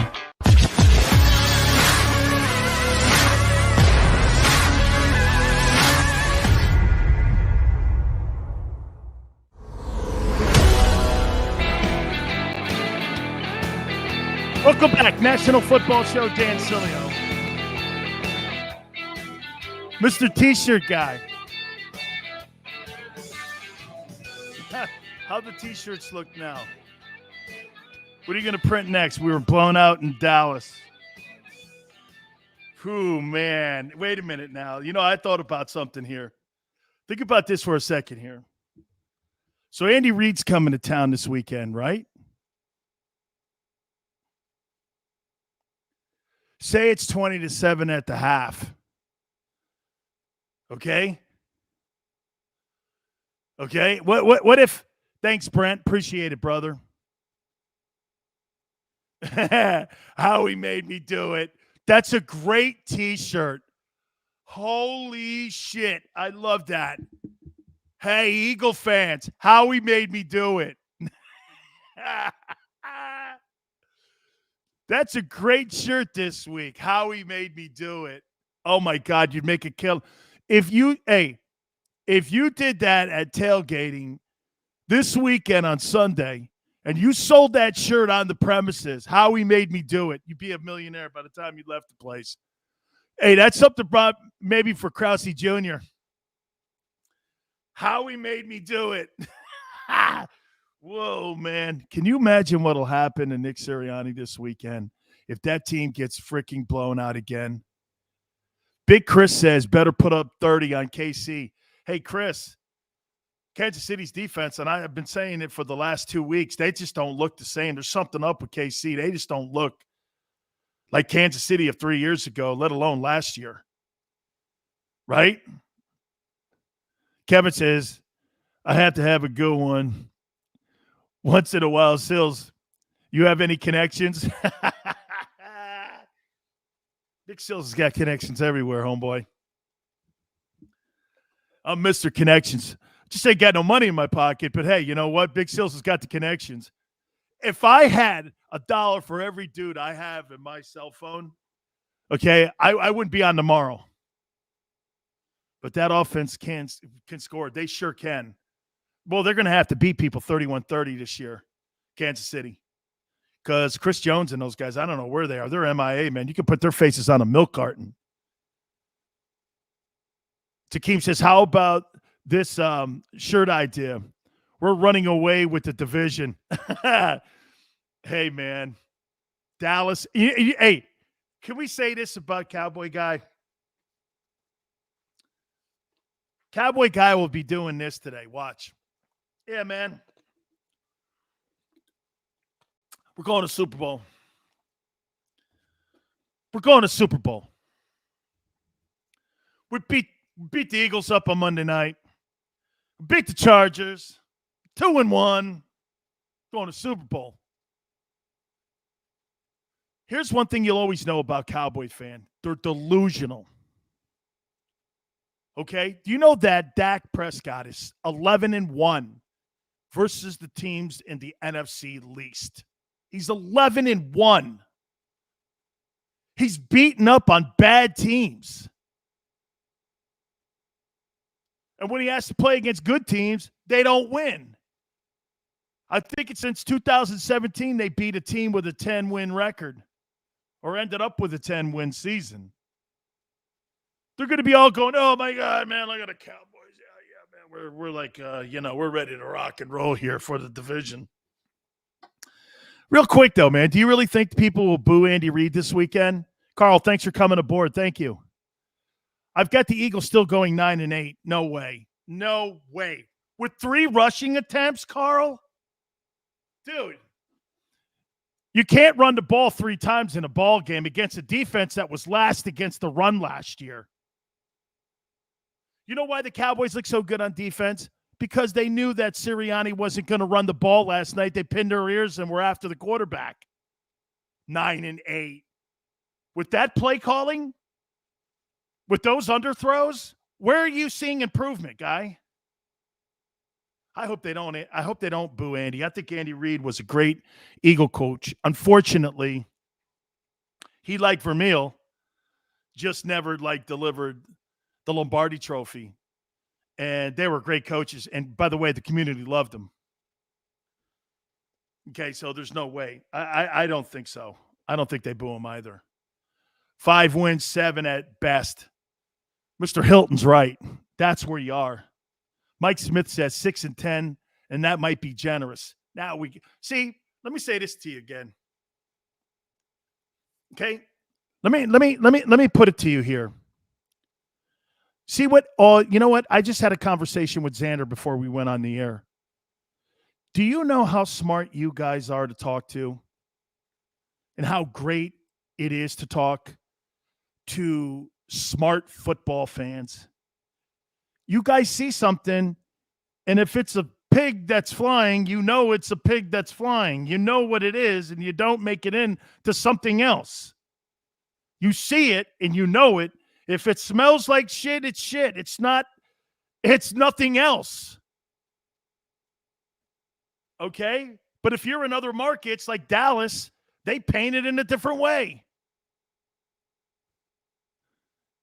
Jeremiah says they'll boo the KC Chiefs. Good. That's cool. Paulie says they're going to be absolutely wiped out by the Chiefs because there's no way Mahomes is losing 3 in a row. I think they may put up 50 on the Eagles. Just Mike says, I was so proud of the Eagle fans when Dawkins came back to play against the Birds and they cheered for him. Yeah, man, that's good stuff, man, because you have great respect. We are realists. Chris, you're right, man. Do you know how many fan bases aren't? Hey, man, wait a minute. Chris, don't make it sound like that's a common thing, that fan bases are realist. You want to know delusional fan bases? Cowboys. Hurricanes. Okay? Oh, we're the best under the... You're like, no, you're not. Kevin says 4 might be looking good. It's not flowers, exactly. Jerry Jones brings the pain. Kevin, I love that. Right? Dude, I say this again to you, man. Hey, guys, I'm just going to throw this out here at you. I just don't see Jalen Hurts as a franchise quarterback. I really just don't. I don't see him as a guy. And here's something else you look at, too. How much involvement, again, is coming in from the front office? Carl says Sirianni's learning on the fly. Let's see how fast he can adapt and grow up. Man, that as much as I crowed over the game plan for the Falcons, that thing was the direct opposite. Unorganized, 13 penalties. Whew. Lack of running the ball, 0 balance. I mean, think about something here. Look at the things. Watch this. The things that I'm just pointing out on the peripheral here. Watch this. 13 penalties, 12 first downs, 50 plays. You ran 50 plays. 50. Do you understand what that means? So you're telling me, how many as an average do you think a series has? 7? So you had 4 series a half? That's pretty much all you had. 4 series. And you know what the Cowboys had? 7. They got the ball 3 more times than you in a half. Never had a chance. It will be funny if Eagles somehow luck out and win this Sunday versus a reeling Chiefs team. I love the optimism. DeQueen says, another great T-shirt idea for Nick Sirianni this week. Learning on the fly. Learning on the fly. Oh, my God, man. Oh, hey, let me say this to you. There will be a theme at Lincoln Financial for the rest of the year if the Eagles are 1-6 after these next couple ball games here. People will be wearing T-shirts. Who now, Howie? What's next, Howie? Right? Hey, Nick, can you pay for my tickets? Hey, Nick, when Jesse James robbed banks, he used a gun. What are you using? Your playbook? Not that I'm witty or anything. Man, that thing was awful last night. I'm sorry, you guys. That was really awful last night, man. It was. Not only is Andy Reid going into the link, but Brady's going back to Gillette. And here's Tom. Well, it's not a time for reminiscing. There's no time for reminiscing. Okay, yeah, right. You won 6 Super Bowls, and you have the greatest dynasty in NFL history, but there's no time for reminiscing. How about those dumbass media people? Hey, let me ask you guys this. After Andy Reid left and he went to Kansas City, did you guys hear the media people in Philadelphia bagging on Howie Roseman and the owner on why they let Andy Reid go? Was there any of that? Because you know what the Boston media is doing? They're hounding Belichick because Brady decided he didn't want to be there. And yet they were the same media that wanted Jimmy Garoppolo as a starting quarterback after that Kansas City game when they got blown out. People like Dan Shaughnessy and all those guys were screaming that Belichick should make a move, that Brady's past his time. And they were all writing articles that Brady had nothing left. And now he's like on pace for his potentially greatest year, right? And all they kept doing, like Tom Curran yesterday, kept asking the question, well, how come Tom didn't want to stay? Well, you didn't want him here anyway. You wrote numerous articles on it. And Belichick, of course, just being Belichick, hey, we're concentrating on the Buccaneers this weekend. I'm not going to relitigate something that happened 2 years ago. And they're up there constantly talking about Brady leaving 2 years ago. Dion, Boston media is terrible. That's why you guys are the best, and that's why you guys get it. Hey, Andy, congratulations to you, but don't bring your team into my place because it's going to get ruined, and we're going to boo the hell out of it. They're right there, folks, is the difference between Philadelphia fans and Boston fans. Boston fans, okay, they love Brady so much, man, they're still talking about him 2 years removed because your team sucks and your coach is overrated. Brady won all those championships up there. Without Brady, Belichick's got a under 500 record. That's a fact. I love how Bill Belichick's the greatest coach of all time. Yeah, if you looked at it on paper, you'd say that. But if you saw what it was, so Brady goes with his new coffee pot to Tampa. Wins a Super Bowl with Bruce Arians. Okay, isn't that an indictment on Belichick? Wasn't that hard, Bill? And I did it over Zoom calls. Think of that for a minute. Brady did it over Zoom calls. So that Belichick way and that Patriot way, can you do it over Zoom? I guess you can. Tom Brady doesn't have to do anything to solidify that it was him up there in New England and not Belichick. Brady would have won anywhere. He proved it. He proved it. That's the difference between Philly and Boston fan. You guys totally understand. Hey, Andy, good luck to you, but don't bring your team in here because we'll boo the shit out of it. And I don't care you're in Kansas City. Got nothing to do with us right now. We got a coach. We got to figure out here if he can be the guy. Now, let me ask you guys this. This is going to be a tougher one here. Who's under more pressure now as the season goes on?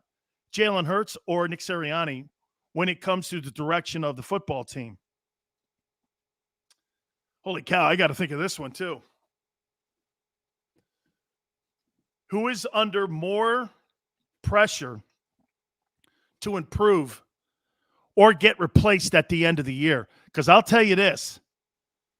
If they go out and get an experienced quarterback like Jimmy Garoppolo, or they go out and they find somebody, I'll tell you guys, 50-50, just Mike, let me say something to you guys. You know who I really like as a coach?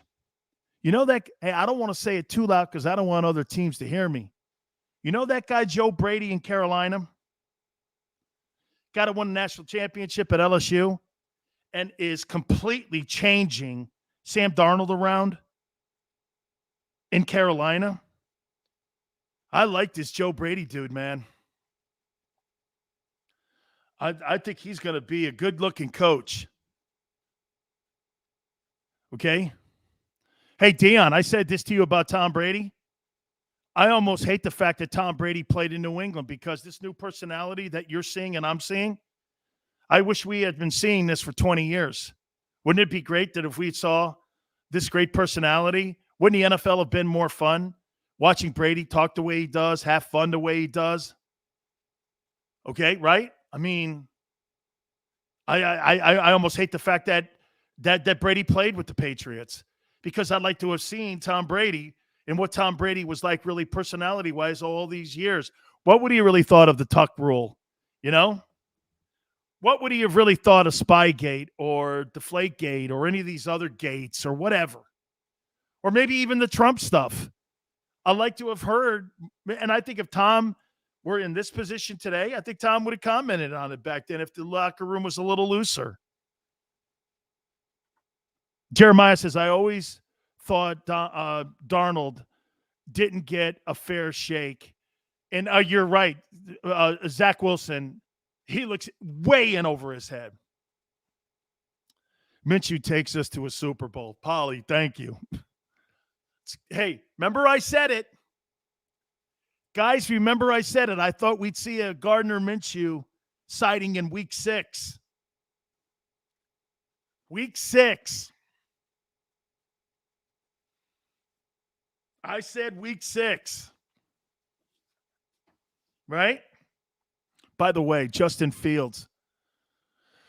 Here's something I always want you guys to understand something as we go on. Hey, Damon, great take. Well, after the last 2 weeks, it is really looking like Hurts' issues aren't things that can be coached out. I think Sileo. Hey, wait a minute. Hey, Damon, this is where I was going here, too, with Justin Fields. And I'm glad you bring this up, too. You ready? There is no doubt, okay, that when you look at a player, you see a player, a guy has a certain skill set. Justin Fields is so in over his head. And I want you guys to know this. Just like with Jalen, do you think that I'm happy that I may have a spin that's right, that Jalen's not a franchise quarterback? I want you guys to all know this. I hope I'm wrong, not that they fail. Do you understand what I'm saying? So watch this. You know, I mean, you guys are going, Sileo may be right. You know what? That sucks then that I'm right. I'm a talk show host that likes to be proven wrong. I know, probably pretty weird to you guys. I love it when an athlete comes out and goes, hey, you know when LeBron won his title in Miami? I cheered him. I am not a LeBron James fan because I just don't like his antics, and I don't like the fact that he constantly blows himself. The great ones don't have to, When you walk into a room, you don't have to tell everybody who you are. Hey, LeBron's here. When Michael Jordan or Tiger Woods or Tom Brady walk into a room, dude, the room loses its oxygen because they suck the air out of it. You don't have to pound your chest. So I want you guys to know this, man. Okay? I'm not rooting against Jalen. I'm so not rooting. I hate that. Hey, Sileo, you're right. The guy sucks. You know what? That sucks then. And I feel for the kid because you know why? There's a lot of great qualities. Xander was telling me before we went on the air, I really love the kid, man. He was a freshman when I was a freshman at Alabama, and everyone loves him and everyone likes him. Okay?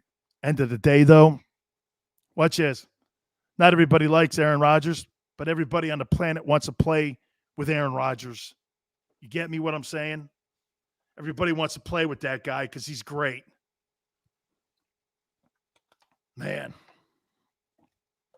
I'm just telling you, I just don't see it here. All right, we're going to take a timeout. We'll get back to your spends. Also, boy, I'll tell you something, man.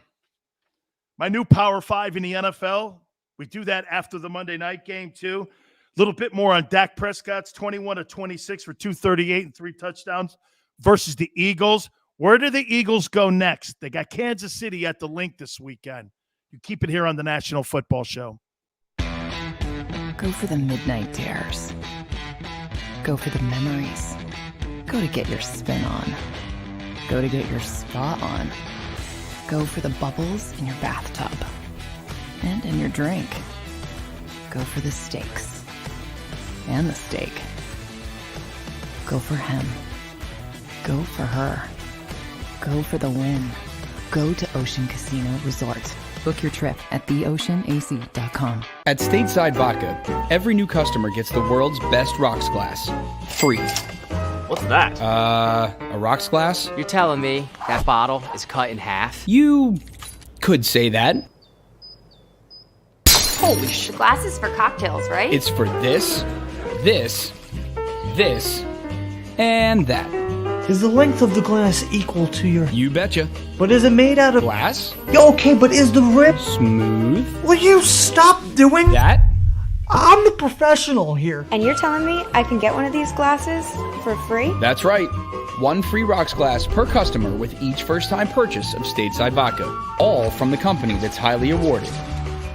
0 carbs, 0 sugar, and deliciously tasting vodka. So good, it just disappears.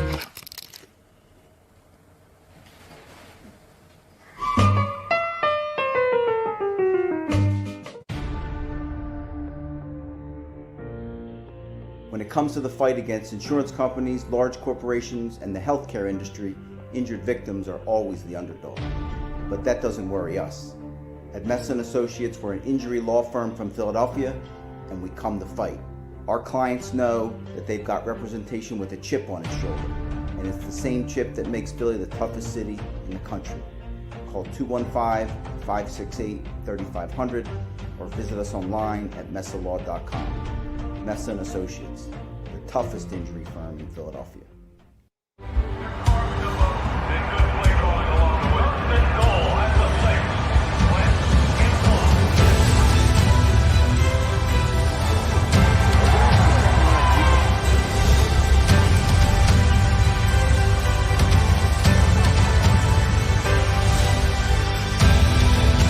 Field of life, First Trust Bank is there for you.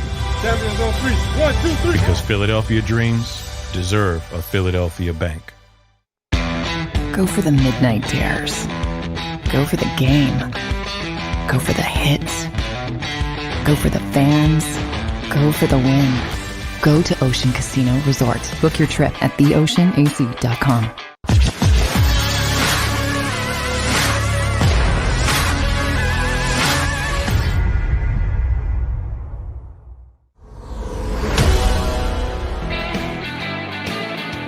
Welcome back National Football Show. Dan Sileo. Flacco just brought up a topic here. LeBron said the Cowboys offered him a contract. And Seattle, from what I understand, in 2011. Wasn't that the lockout? I think that was the lockout year or something. Well, hey, get this. You guys want to hear a little trivia. Watch this, Flacco. A guy by the name of Jay Brophy coached LeBron in high school. He was his high school coach, and he was all-state.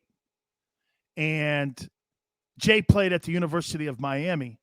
He is a University of Miami Sports Hall of Fame linebacker, was on the 83 National Championship team, and he coached LeBron. And he told me LeBron would have been a superstar tight end. He would have been a superstar in the NFL. And somebody said, do you think he would have been a good player in the NFL? I do. Remember, the tight end for the Chargers, who was that guy?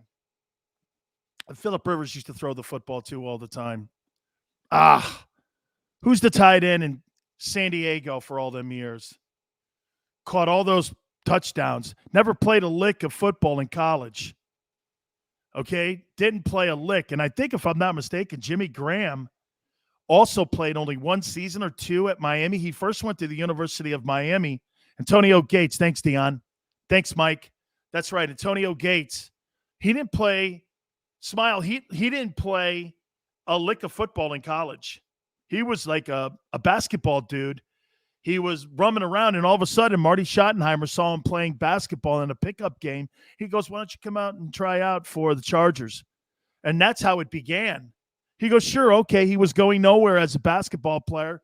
Now, Marty Schottenheimer helped that guy go to Canton. This guy's going to the Hall of Fame because Schottenheimer finding him and seeing him in a gym. So could LeBron James have played? Absolutely, he could have played. Imagine Shaq as an offensive tackle or even a tight end. Can you see Shaq as a tight end? It'd be like Gronk, but bigger. Shaq would be Gronk, but bigger. 7'3", 300 pounds, and you could. Can you imagine? Shakur Gates is great. Hey, smile. Let's not get crazy. I don't think LeBron's that tough. That guy flops more.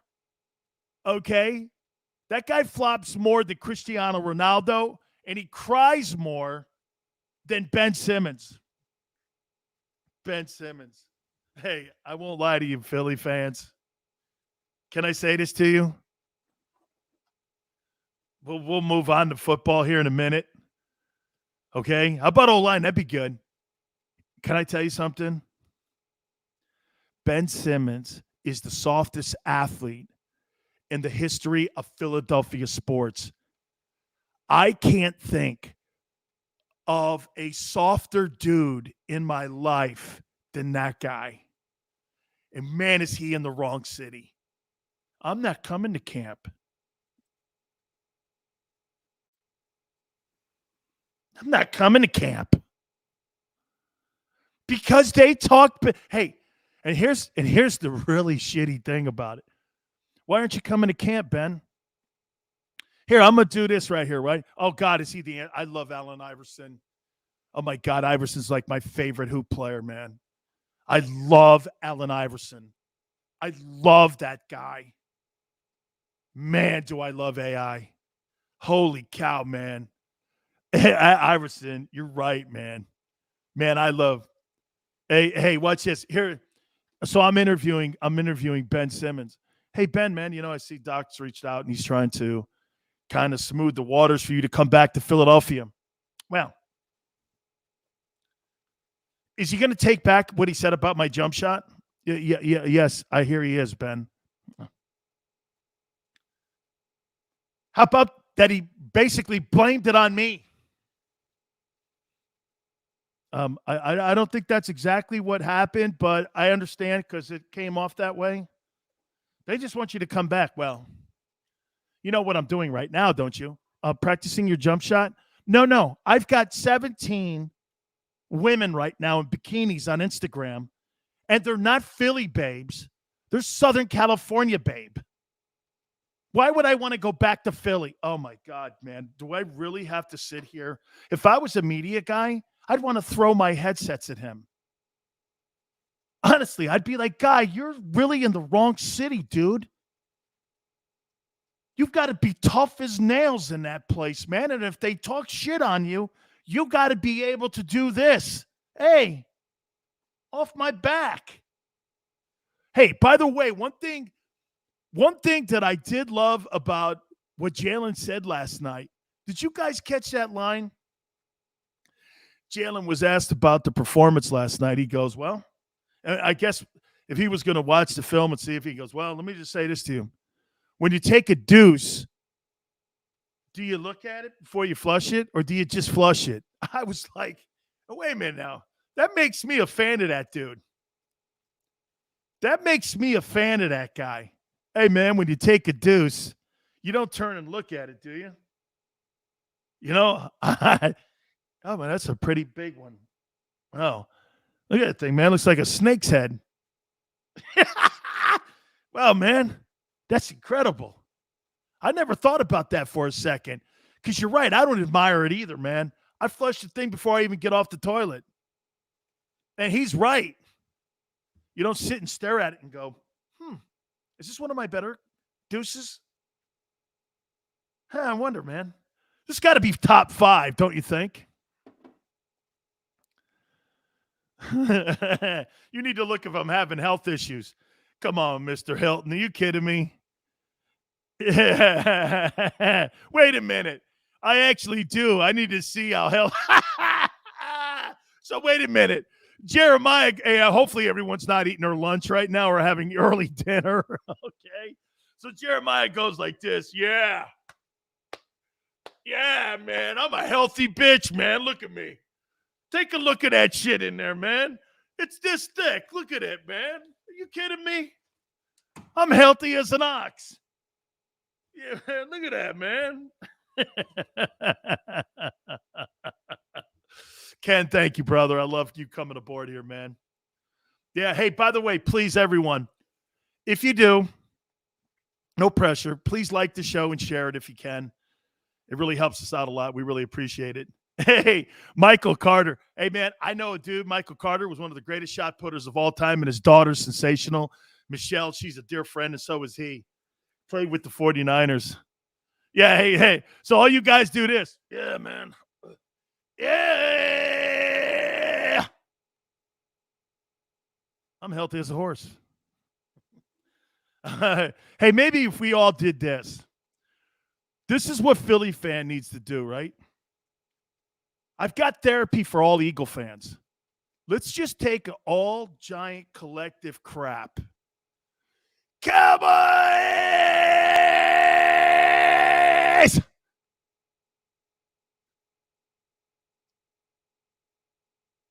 I think so.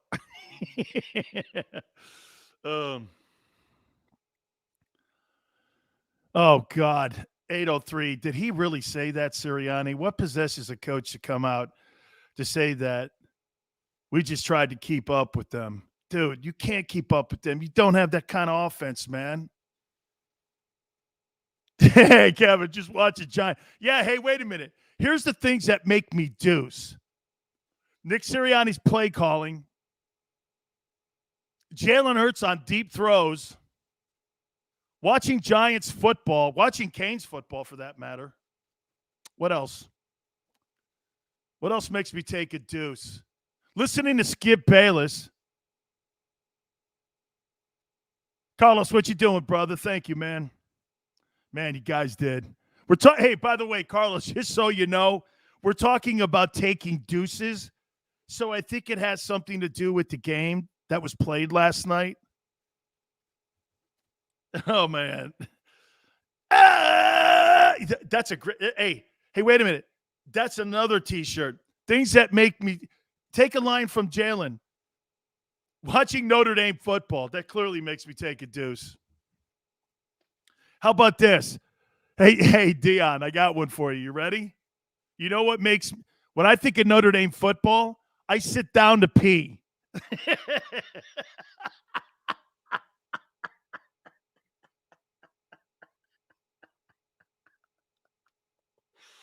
Oh, my God.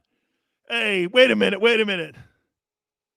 Okay, when I think of Notre Dame football, I have to sit down to take a pee.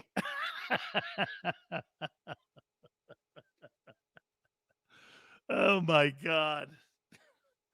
Yeah, Brian Kelly's great. Whatever, dude. Win a chip, then come call me. Anyway. Yeah, man. Hey, Jalen Hurts' arm strength is something that can be improved. Look at Brady. Brady had horrible arm strength when he came out of college.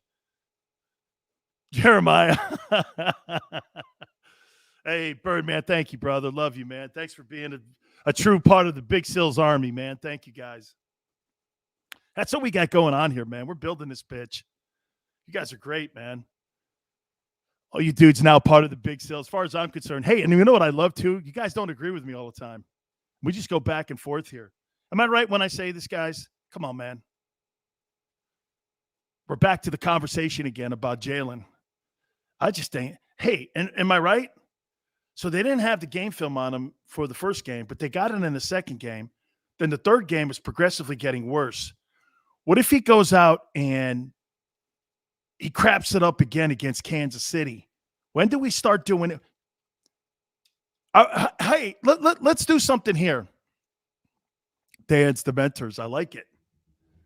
How about this? Hey, wait a minute. Kevin, that's a good point. Josh Allen sucked out loud, man, his first year and a half. Dude, he did.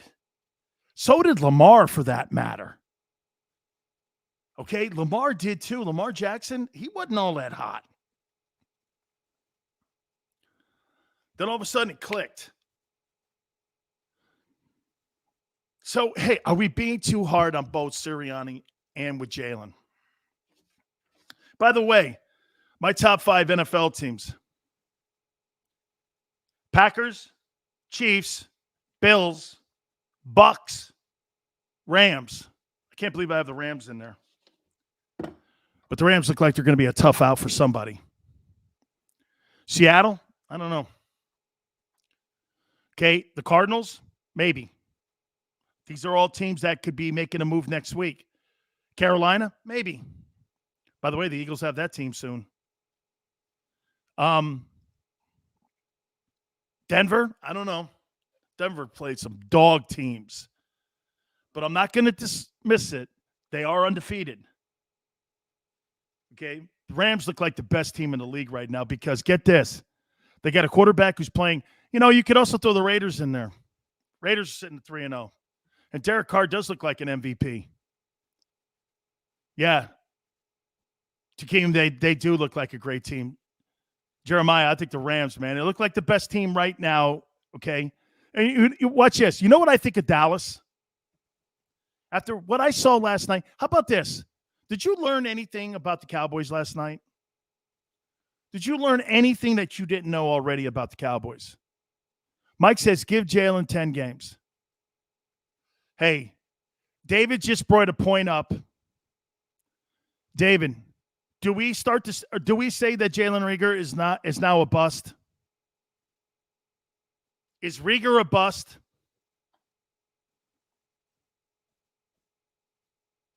Is Reagor a bust? Every time I watch the guy,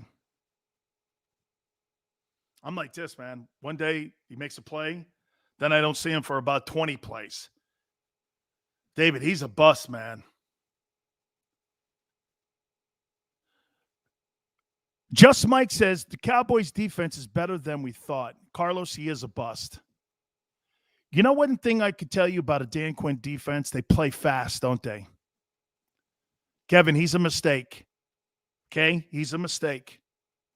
If you draft that guy in the 4th round, it's not a mistake. You draft that guy in those high rounds like that, he's a mistake. Okay? That's a mistake. You know that that wide receiver Harry that the Patriots drafted out of Arizona State, he's a bust too. I mean, he's a bust. Watkins is better. Watkins, I see Watkins make more impact plays than I do anything out there on the field. Yeah. I look at those. I look at here. Here's something else too that is going to help. But you know what? Yeah, man. N'Keal Harry, man, the kid's not very good. I mean, he can't get separation. He's just not good. Gainwell is a better receiver than Rieger, and that says a lot, right? But here's the big deal here, though, man. Guys, I said this from day one on the Eagle front.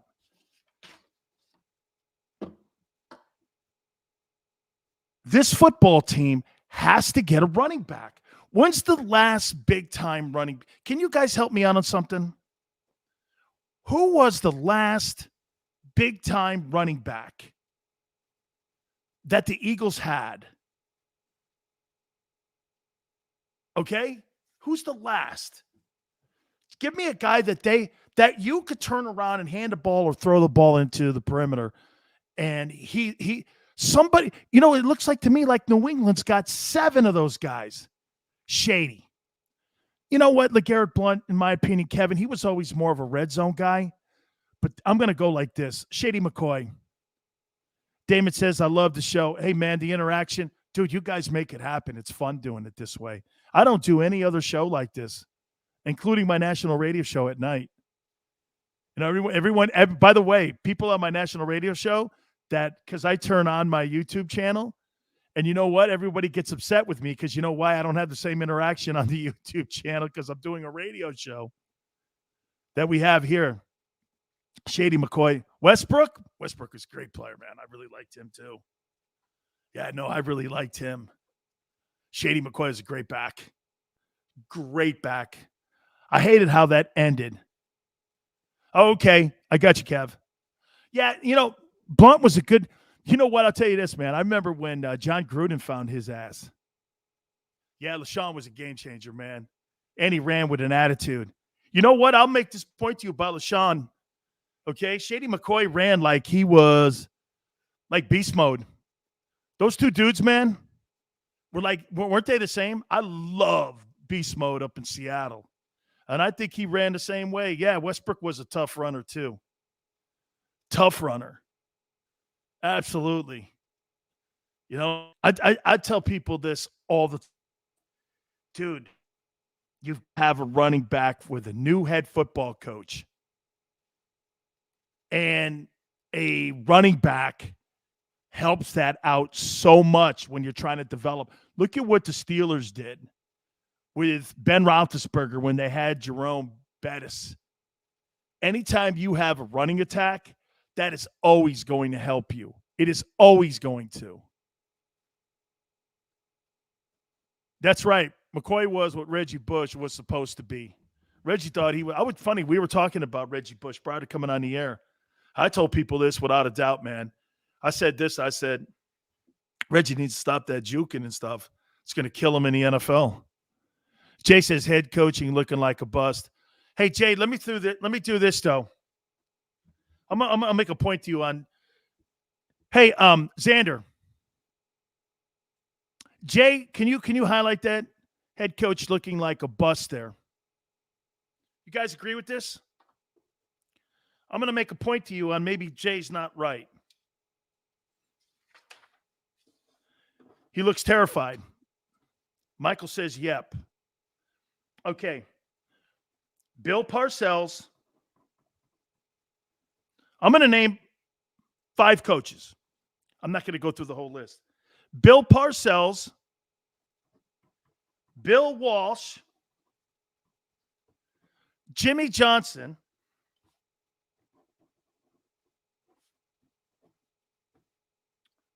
let's see, Bill Belichick,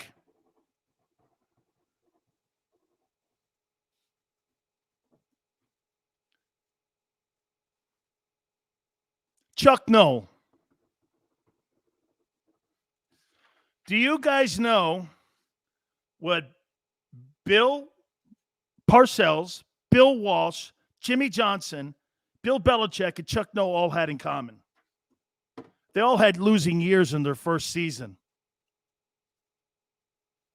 And these guys would all go to the Hall of Fame. And every one of these guys would win a Super Bowl. So, do you think they were saying the same thing in New York about Parcells?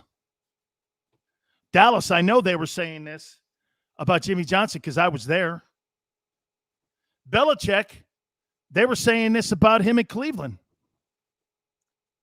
Chuck Noll, they were like, Chuck who? Goes on and wins 4 Super Bowls in 6 years.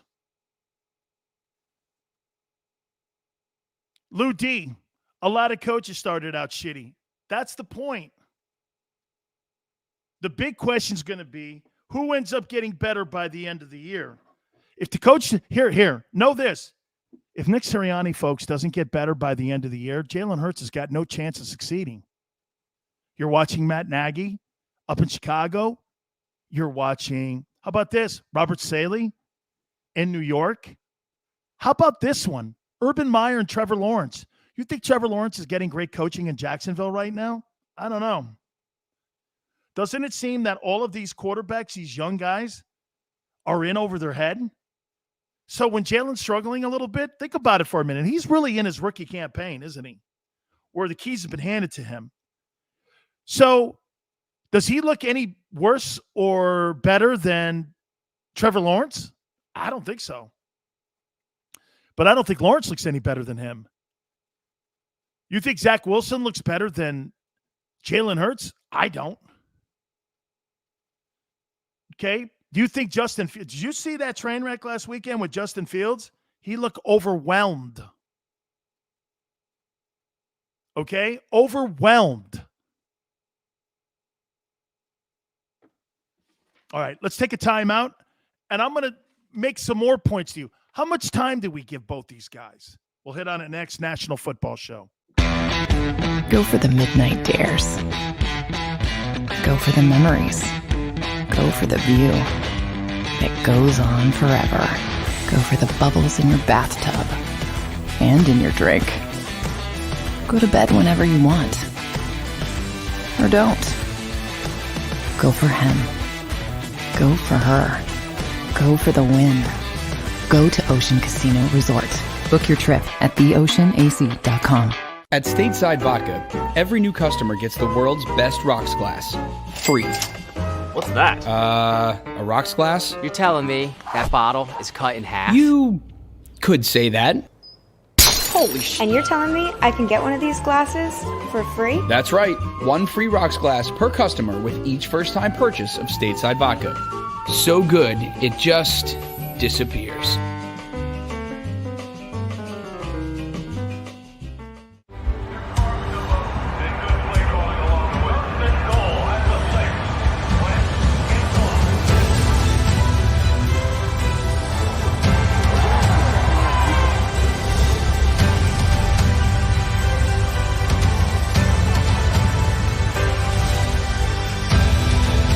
Field of life, First Trust Bank is there for you. Champions on 3. 1, 2, 3. Because Philadelphia dreams deserve a Philadelphia bank. When it comes to the fight against insurance companies, large corporations, and the healthcare industry, injured victims are always the underdog. But that doesn't worry us. At Messa & Associates, we're an injury law firm from Philadelphia, and we come to fight. Our clients know that they've got representation with a chip on its shoulder, and it's the same chip that makes Philly the toughest city in the country. Call 215-568-3500 or visit us online at messalaw.com. Messa & Associates, the toughest injury firm in Philadelphia. Go for the midnight dares. Go for the game. Go for the hits. Go for the fans. Go for the win. Go to Ocean Casino Resort. Book your trip at theoceanac.com.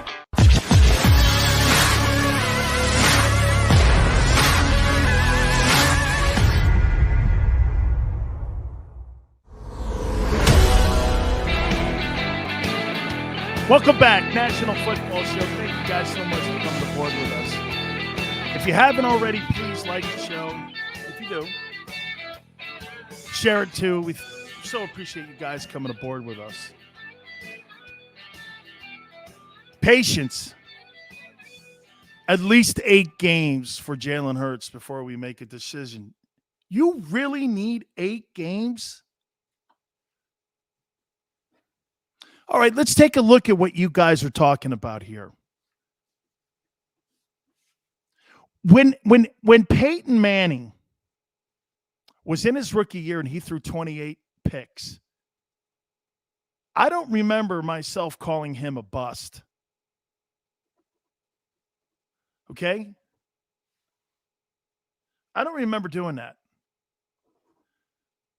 I thought when I saw him, I thought that he just needed to understand the NFL game more. Again, in college, you have to remember that transition. They're telling you where to throw the ball. In the NFL, you have to know where to throw the ball. And I thought that first year, but then when I saw him in his second year, I went like this. This guy's a great player. He's a great player. That was the thing with Brady. Brady'd have a shitty game. He'd turn around and have a spectacular game. Okay, or at least a win. And that's you want to know what kept Tom Brady in as a starting quarterback as Bledsoe started getting healthier in the year that Drew ended up getting hurt and lost his job to Brady. Brady would do this. Like when he took over for Drew against the Jets that night, he didn't particularly play that well. The next week, I think it was the Rams, played very well against them. I think they lost, though, but he played well. Then the next game, he came out and played even better. Then he came back and played well, but they won. Then you started seeing Tom getting better and better and better. Because why? The more you do something, the better and better you get at it. I don't care what it is. Could be beer drinking. The more and more you do it. Now, I'll say it one more time here, too, and I said this with Garry Cobb in the last hour here. Doesn't it look like Jalen just doesn't have enough reps? So with him, my question is going to be, okay, what kind of game plan is Nick formulating for him that constitutes only 3 rushing attempts? Dude, you ran the ball. How about this? I'm gonna show you guys something here. Let me see. 21, 19, and 1. Okay. That's 41. I played 35 college games. Then I think I played 70 pro games. In my 146 games from high school to the professional ranks, I don't ever remember a game I was involved in where a team ran the ball 3 times. I've never heard of that. Garry said this 3 times, 3 attempts. Why even have a running back on the roster? I mean, 3 attempts. This is what you're told Dan Quinn. You know why the Cowboys defense looked like doomsday last night? Because they didn't have to concern themselves with the running game because the opposing coach took that element out of the game. He completely took that element out of the game. So if I'm a defensive guy and you've made that team a one-dimensional football team, why do I have to worry? And if you run, you get 10 yards, you're still not going to run the ball consistently because that's not what you're doing. Dallas ran that. Why do you think you didn't see Dak with a gigantic 400-yard game last night? What was these numbers, man? 21 to 26 for 238 and 3 TDs. Why was that? Because they ran the ball for like over 150 yards in that game. And Sirianni turned the Cowboy defense into a turnover machine. You can thank the Eagle coach for making Dallas's defense look like that. Dion says too many RPOs. Look, you know what he's doing? He's taking that college playbook that he had success with at Alabama and, by the way, you know the other radio stations in Philadelphia? Guys, remember what they were saying about Lincoln Riley? How he was going to be somehow your next head coach, which is never going to be. Guy makes $8 million a year. Owner of the Philadelphia Eagles is not paying $10 million for a coach. He's not. Okay? Well, you better get used to RPOs if you get Lincoln Riley. Lincoln Riley is all RPO. That's all he does. And get this, finding an RPO guy like a Lamar Jackson, good luck. So far, I've only seen one of those dudes. You know, everybody's trying to replicate Lamar. No one's even come close. All right? Minshew Mania. Dan, did you see what Jim Irsay said about Wentz over the weekend? I'd love to hear your take on that. Hey, Damon, tell me what it was. I didn't hear it. I'd love to hear it. Jim Irsay, if he's not all hopped up on oxycodones and drinking liquor, right? He's not all hopped up on Mountain Dew. Peyton Manning made coaches look like, oh my God, didn't they last night? Dion, they did, man. They kept questioning the play calling. They were like, I watched that broadcast, by the way. I'm a fan of what they're doing, Eli. Hey, did you see Eli Manning flip the country off? Dropping the bird? Oh, did you see that? He flipped everyone off because, hey, he came back and he apologized. I think, man, is doing very well. I like watching those two guys because I said this the first week they started doing that on ESPN. If I was a kid that played offense, I'd get a notepad out and I would be writing down every single thing that these guys said and how they see the game. How they see it compared to how a fan sees it. Gronk is like Baby Huey. Yeah, but Baby Huey's going to the Hall of Fame. Baby, hey, more tight end stuff too. Let's go, man. More tight end throws. Don't go to those wideouts. Go to those tight ends.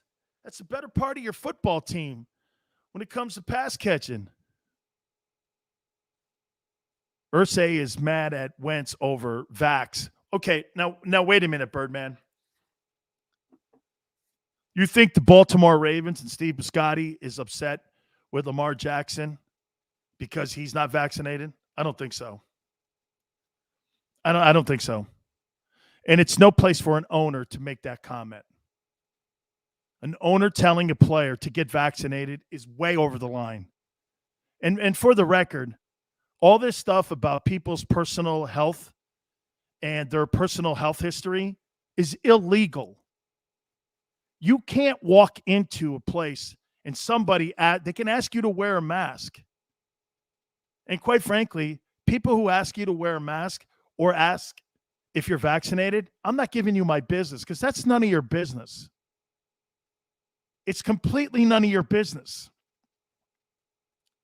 Here's why our country's so backwards here with this. We sell cigarettes that has a label on it that says, if you use this product, it will kill you. And it has a chance of killing you. And yet we still buy them. Think of that for a minute. We sell cigarettes in this country that have a high percentage of killing Americans. More people die from those packs of cigarettes than anything else in this country. And yet, get this, we still buy them and they're legal. And you can buy them over the counter. There's nothing in this country that you could buy like that could kill you and give you a high percent of catching cancer. So when I hear people telling me about mandating vaccinations, I stay out of that sandbox. Okay? And so Jim Irsay should too. And personally, I don't think media people should be asking that question. Are you vaccinated? I turn around and go, are you? Well, I asked you the question. Well, I don't care. It's not a sports-related question. What are you going to ask me next? If I've had an AIDS test? I mean, what's next? Are you vaccinated? I mean, do you have HIV? Why not? Well, if you think you have that latitude, then you can ask me if I have HIV. And get this, the most unqualified people are people like me. I mean, I'm a sports guy because I've been a sports athlete and broadcaster for 30 years. But I'm no doctor. I just play when on the radio like everyone else does. It's ridiculous. All right, Kansas City this week. So let's do this tomorrow. Let's turn the page. And I know because of these sports fans that we have that are in this show here each and every single day, I know you guys understand what I'm talking about. I'm not going to sit around crying about the Dallas Cowboys tomorrow. It's a new page. We're going to try to catch up with Howard Eskin tomorrow too. So know this, we're turning the page. I don't sit around and talk 2 days about some crappy game that they played 48 hours ago. That's in the rear view. Got Kansas City coming to town. You got to correct this record, and the coaching staff and the players have to correct this. 44-23, KC. Flacco, way to go. All right. Hey, please like the show, share the show. We really appreciate you guys coming aboard. Don't forget, I also was on the post-game show last night. That's over on the JAKIB Media channel. Watch that as well till tomorrow, 4 to 6 Eastern. We'll catch you on the flip side.